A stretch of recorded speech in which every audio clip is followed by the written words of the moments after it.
Top 10 facts only in the Philippines. Number 1, sarili mong pera sa SSS o GSIS, pinapautang sa iyo na may malaking interes.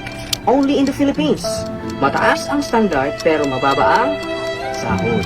Only in the Philippines. Mahirap makapasok o makakuha ng trabaho kung walang backer. Only in the Philippines. Maliit ang sahod pero malaki ang kaltas sa SSS, Pag-ibig, PhilHealth, BIR o GSIS. Only in the Philippines pa rin.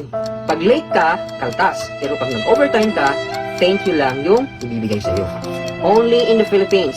Kasama sa requirements ang physical appearance, dapat maganda, guwapo, sexy, o macho. Tapos meron pang age limit at height requirement. Only in the Philippines. First-time job seeker, hinahanapan ng experience. Only in the Philippines. Kukuha ka ng valid ID, pero hahanapan ka pa ng valid ID rin.